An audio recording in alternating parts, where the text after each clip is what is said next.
छोटी बहन विशाखा की शादी कुछ ही दिनों पहले कार्तिक नाम के एक लड़के से दुर्गापुर गांव में होती है।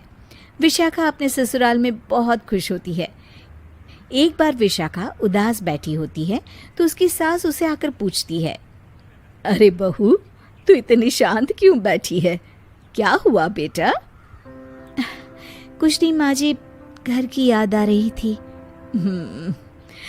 एक काम करना बेटा, अपनी छोटी बहन को बुला ले, तेरा मन भी लग जाएगा है?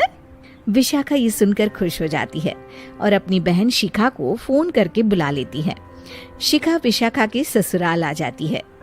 ती, कैसी हो आप? अरे आ गई तू, मैं तो एकदम ठीक हो गई।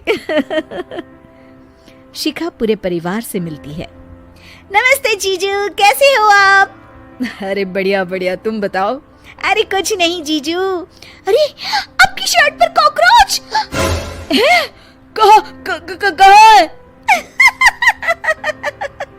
सॉरी जीजा जी। शिखा, आते ही तूने शैतानी शुरू कर दी, चल कमरे में।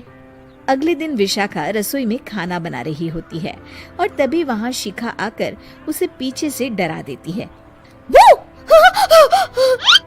विशाखा डर जाती है और शिखा हंस पड़ती है। तू पागल है क्या शिखा? अभी मेरे हाथ से सब्जी गिर जाती ना। अरे दी, आपको क्या हो गया है? शादी से पहले तो कितनी मस्ती करती थी और अब एकदम बोरिंग हो गई हैं आप। ऐसा कुछ नहीं है शिखा, वो तो शिखा, चूहा कहाँ है? दीदी दीदी दीदी दीदी, मुझे चूहे से बहुत डर लगता है। कहाँ है चूहा? देखा शिखा, मैं कुछ भी नहीं भूली, मस्ती करना भी नहीं। सच में दीदी, आपने तो डरा ही दिया था मुझे। दोनों बहनें आपस में बात कर रही होती है। तभी शिखा को एक आइडिया आता है। दी, क्यों ना आज हम इन सबको डराए? नहीं नहीं शिखा, ये मेरा ससुराल है, यहाँ लोग मजाक में नहीं लेंगे तुम्हारी बात को। अरे दी, तुम भी ना कितना सोचती हो। रात में जब सब सो रहे होते हैं कि अचानक से विशाखा की सास को पायल की आवाज सुनाई देती है। वो आंगन में आकर देखती है तो आवाज आना बंद हो जाती है। अरे कौन है इतनी रात को?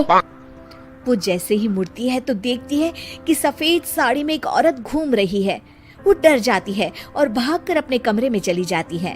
वो औरत और कोई नहीं पर शिखा होती है।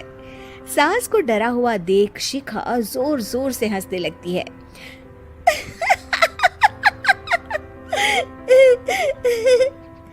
अगले दिन शिखा ये बात विशाखा को बताती है। ऐसा तुझे नहीं करना चाहिए था शिखा, ये मेरा ससुराल है और तू यहाँ ऐसे मजाक नहीं कर सकती। किसी को पता चल गया ना तो हमारी तो शामत आ जाएगी। अरे कुछ नहीं होगा दी, मैं तो सोच रही हूँ कि आज अच्छे से मेकअप भी कर लूं तो और ज्यादा मजा आएगा। शिखा वहाँ से चली जाती है और विशाखा की सास ये सब सुन लेती है। ओह, तो ये सब शिखा का करा धरा है। रात में जब पूरा घर सो रहा होता है तो शिखा फिर से मेकअप करके आती है और पायल की आवाज फोन से बजाकर टहल रही होती है घर में। तभी उसके ससुर आ जाते हैं। शिखा जैसे ही उनको डराती है वो अचानक से गिर पड़ते हैं और बेहोश हो जाते हैं। शिखा ये देखकर डर जाती है। अरे अंकल जी, क्या हो गया आपको? दी, जीजू, जल्दी आओ। अंकल जी उठिए ना। सारे घर वाले वहाँ आ जाते हैं। अरे पापा, क्या हो गया आपको? क्या हुआ शिखा, ये बेहोश कैसे हो गए? अरे तूने डराया क्या इन्हें ये चुड़ैल जैसा मेकअप करके? हैं? आंटी जी, मैं तो बस मजाक कर रही थी, मुझे नहीं पता था कि अंकल इतना ज्यादा शॉक्ड हो जाएंगे। तुझे पता है ये दिल के मरीज है। हे भगवान, इन्हें तो दिल का दौरा पड़ गया है। शिखा घबरा जाती है। क्या दिल का दौरा? तेरी वजह से आज इनकी ये हालत है। इन्हें कुछ भी हुआ ना तो तू जेल जाएगी, समझी? शिखा रोने लगती है। नहीं नहीं आंटी जी, ऐसा मत बोलिए, अंकल को कुछ नहीं होगा। तभी ससुर को छींक आने वाली होती है। वो छींक रोकने की कोशिश करते हैं, लेकिन फिर भी उन्हें छींक आ जाती है और उनकी आंख खुल जाती है। अंकल, आप ठीक तो है ना अंकल? ससुर और सास हंसने लगते हैं। क्यों बेटा, सिर्फ तुम्हें ही मजाक करना आता है क्या? है तो क्या पापा बेहोश नहीं हुए थे? अरे नहीं नहीं, मैंने ही प्लान बनाया था ये। पर क्यों माँ?